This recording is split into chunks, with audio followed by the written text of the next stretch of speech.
Il est 6h30 sur RTI 1. Bonjour à tous et bienvenue dans la matinale de l'information.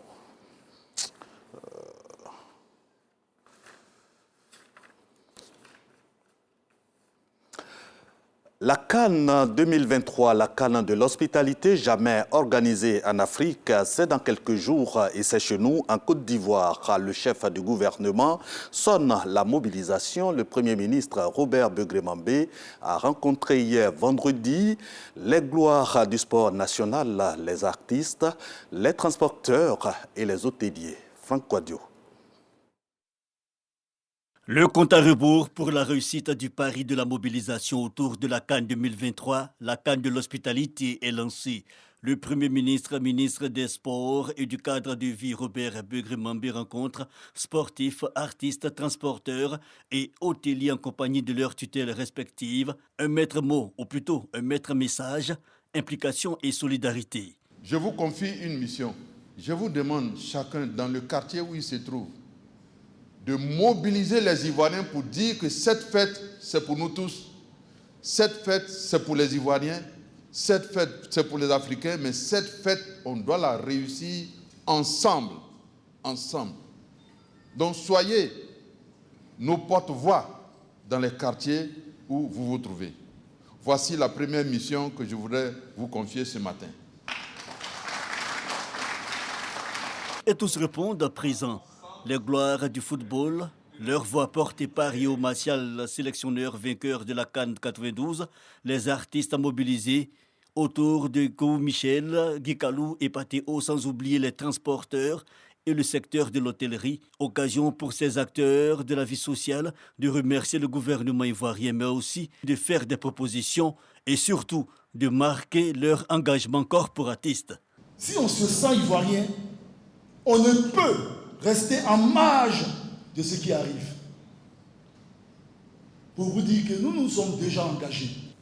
De San Pedro à Yamoussoukro, de Yamoussoukro à Bouaké, en passant par Koro, où nous sommes rentrés hier, le message est le même. Le sens de la responsabilité. Voilà les engagements que nous avons pris. L'entretien du véhicule. Voilà les engagements que nous avons pris. Au-delà de la partie financière, ce que nous avons en tête aujourd'hui, c'est l'image de notre pays. C'est ça, monsieur le Premier ministre. Le corps social mis à contribution. Au nom du chef de l'État, le Premier ministre réitère l'accompagnement des plus hautes autorités envers ces héros de l'ombre. Leurs propositions seront prises en compte. Sollicitations mais aussi actions. À cette 34e édition de la CAN, les gloires du sport bénéficieront de maillots tricolores personnalisés et même de places en tribune réservées jusqu'à la finale. Pareille disposition pour les artistes, les transporteurs et les hôteliers. Une façon pour le gouvernement de mettre les bouchées doubles et mobiliser encore et encore toutes les énergies pour l'engouement populaire autour de cette Coupe d'Afrique des Nations. Autre sujet, diplomatie, accord de stationnement des troupes norvégiennes en Côte d'Ivoire. Accord signé hier vendredi entre le ministre des Affaires étrangères Adom Kakouadja et l'ambassadeur de la Norvège à Abidjan. L'armée norvégienne vient ainsi renforcer les capacités des forces armées ivoiriennes. Michel Digré. C'est une signature de protocole d'accord qui fera bouger les lignes de la coopération militaire entre la Côte d'Ivoire et la Norvège. Un instrument important pour les deux États qui, dans sa mise en œuvre, vise à régir le statut du personnel des forces armées norvégiennes qui seront déployés sur le territoire ivoirien. Le ministre des Affaires étrangères, Adom Kakouadja, donne les enjeux de ce protocole d'accord. La Norvège a voulu... dans le cadre du renforcement de notre coopération, stationner des troupes ici comme un élément complémentaire ou supplémentaire dans la chaîne de coopération que nous avons. Et nous en sommes heureux et fiers. Cela dénote de la qualité du travail que le président de la République, son Excellence M. Alassane Ouattara, fait dans ce pays ce pays qui attire le regard donc de tous les partenaires étrangers. Pourquoi le choix de la Côte d'Ivoire pour le stationnement des troupes norvégiennes dans la sous-région ouest africaine? L'ambassadeur de la Norvège donne des éléments de réponse. Le choix de la Côte d'Ivoire n'a pas été difficile, surtout aussi que ici, c'est l'Académie internationale de lutte contre le terrorisme, une institution dont nous souhaitons soutenir, et aussi les troupes norvégiennes s'y intéressent. Notre ministère de Défense s'intéresse à participer à cet effort qui est non seulement ivoirien, mais international, pour renforcer les capacités des militaires et de la défense dans cette région qui, comme on le sait malheureusement, parfois est un peu tumultueuse, un peu compliquée. Et c'est un honneur pour moi de pouvoir porter notre soutien à la Côte d'Ivoire et aussi à la région et à l'Institut ici à Jacqueville. Et c'est pour ça que le choix a été simple. L'établissement des relations diplomatiques entre la Côte d'Ivoire et la Norvège date de mars 1964. Au plan économique, les échanges commerciaux entre les deux pays connaissent également une amélioration. Le volume d'échanges globaux s'établit à plus de 196 milliards de francs CFA en 2022 contre 17 milliards de francs CFA en 2021. À présent, la COP28 sur le climat. En marge des travaux, les ministres africains de l'environnement font le bilan des négociations sur les changements climatiques. C'est un retroussement de manches pour savoir les acquis et envisager les perspectives pour une lutte efficace contre les dérèglements climatiques et leurs effets. Envoyés spéciaux à la COP28, Adama Sangaré et Grace Kando. Rencontre des ministres africains de l'environnement pour faire le point de l'état d'avancement des négociations sur le climat au niveau des pays africains. Entre autres sujets abordés, les pertes et dommages liés aux effets néfastes des changements climatiques, l'adaptation, l'atténuation et le transfert des technologies innovantes. Il est bon que l'Afrique puisse parler d'une voix, c'est capital, mais également c'est la première COP que nous avons ce bilan mondial, et ce bilan mondial au moment où je vous parle n'est pas bon. Donc ça veut dire qu'il va falloir qu'on se retrousse les manches pour justement revisiter par rapport à un bilan ici qu'on aimerait concret sur les différentes thématiques, pour qu'on puisse revisiter nos différentes CDN, nos contributions déterminées au niveau national, pour davantage inscrire nos différents pays dans une trajectoire qui nous mène vers les objectifs, notamment cet objectif de maintenir le réchauffement de la planète à 1,5 degré. Le fonds sur les pertes et préjudices, mais pour que ce fonds soit vraiment opérationnel, nous souhaiterons qu'il soit guidé par les textes de la Convention cadre des Nations Unies sur les changements climatiques. Aujourd'hui, pour l'Afrique, c'est ça la priorité. À travers cette rencontre, la voix de la Côte d'Ivoire s'est fait entendre par le ministre de l'Environnement, du Développement durable et de la Transition écologique. Donc nous avons demandé qu'il y ait une insistance sur certains points, notamment sur l'adaptation qui est une préoccupation majeure, mais le nœud de toutes ces négociations qui est le financement. Il y a aussi l'opérationnalisation du fonds pour pertes et dommages. Il y a eu des annonces, mais je pense que le problème n'est pas définitivement réglé. Il faut faire en sorte que ce fonds soit opérationnel parce que les dommages n'attendent pas. Il y a eu des avancées, mais les discussions continuent. Au niveau de l'adaptation des populations face aux effets néfastes des changements climatiques, le ministre Jacques Assaouré-Conan souhaite que les financements soient revus à la hausse d'ici à 2025. De retour ici en Côte d'Ivoire, parlons santé avec le concours national d'internat en médecine et en pharmacie. La deuxième édition du prix d'excellence Akaawele récompense cette année 6 lauréats. Ces futurs enseignants-chercheurs en médecine et en pharmacie ont reçu les félicitations et encouragements du ministre de la Santé Pierre Demba et du président du Conseil économique, social, environnemental et culturel Akaawele.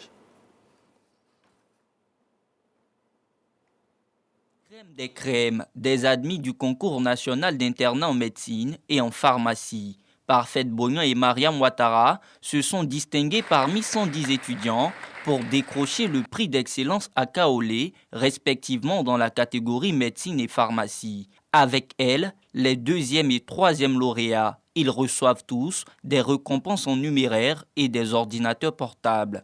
Nous sommes réellement honorés de recevoir ces prix qui nous confortent dans la voie que nous avons choisie et nous donnent encore plus de courage pour le chemin qui reste à parcourir. Instauré en 2020, le concours national d'internat en médecine et en pharmacie vise à sélectionner et à former des étudiants inscrits dans les sciences médicales afin de renforcer qualitativement le personnel du système hospitalier. Aux nouveaux internes, le ministre de la Santé et le président du Conseil économique, social et environnemental demandent de maintenir le cap de l'excellence. Je voudrais donc vous inviter à poursuivre dans cette lancée, car l'excellence n'est jamais un acquis définitif. C'est lorsque vous pensez que vous êtes au sommet qu'il faut faire encore plus d'efforts. Vous devez donc être au travail, et cela tous les jours. Je voudrais, avec insistance, vous inviter donc à prendre soin de la vie. Ayez cela toujours à l'esprit. Prenez soin de la vie. La vie n'a pas de prix, parce qu'aucun prix ne vaut la vie et elle est au-dessus de tous les prix. Votre responsabilité, cher Lérea, est grande. Qu'aucune vie ne soit perdue de votre fait, surtout au motif que vous n'avez pas les moyens de l'exercice de votre travail. Le concours 2023 d'internat en médecine enregistre 90 admis sur 213 candidats.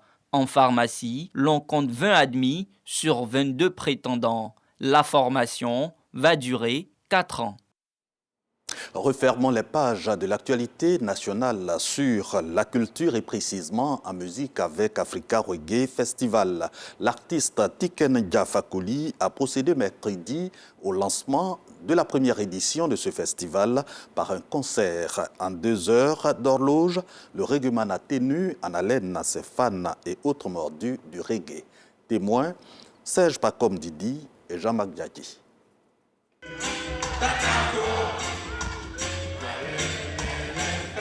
Première édition de Africa Reggae Festival. Tiken Jah Fakoly donne le ton.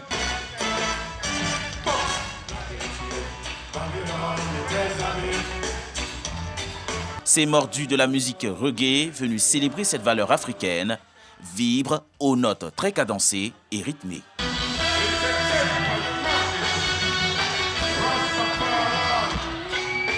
Gonflé à bloc, le descendant de Fakoly égrène des titres phares de son riche répertoire.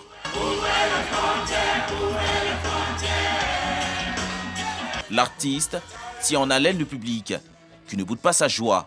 Sa gestuelle, savoir comment il interprète tous ses sons, il nous met dans l'ambiance. Il a une singularité, c'est que ses spectacles se ressemblent par leur qualité et sont différents par leur exécution.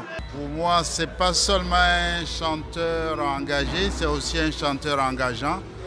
Parce que depuis au moins les années 1998-99, il a constitué un peu la bande-son de tous les grands événements que la Côte d'Ivoire et l'Afrique ont connus. Pendant 2 heures d'horloge, l'artiste lance des messages d'africanité, de paix et d'amour, leitmotiv de la musique reggae. Africa Reggae Festival est ainsi lancé. On a décidé de créer un festival parce qu'en Côte d'Ivoire, il n'y a que Alpha Blondy et Tiken Jah qui tournent à l'international. Alors qu'il y a tellement de talent dans ce pays, il y a tellement de jeunes qui ont des messages forts. Et donc ce festival donnera l'occasion à ces jeunes-là de jouer devant des professionnels français, américains, en tout cas venus du monde entier. Les férus du reggae sont attendus le vendredi 8 à la place de l'Agora de Koumassi. Tiken Jah Fakoly et d'autres artistes distilleront d'autres bonnes vibrations musicales. Dans l'actualité internationale, les États-Unis opposent leur veto à la résolution de l'ONU sur un cessez-le-feu à Gaza dans le cadre de la guerre Israël-Hamas. Au Guatemala, le parquet annule l'élection du président Bernardo Arévalo, censé pourtant prendre fonction en janvier 2024 pour irrégularité avérée. Sur le continent et en RDC, la République démocratique du Congo fait hier vendredi de la mission express des forces est-africaines et début effectif du retrait de ces forces de la République démocratique du Congo. C'est la fin de ce journal. L'info revient à 10h sur RTI 1. Très bon week-end à tous et à toutes.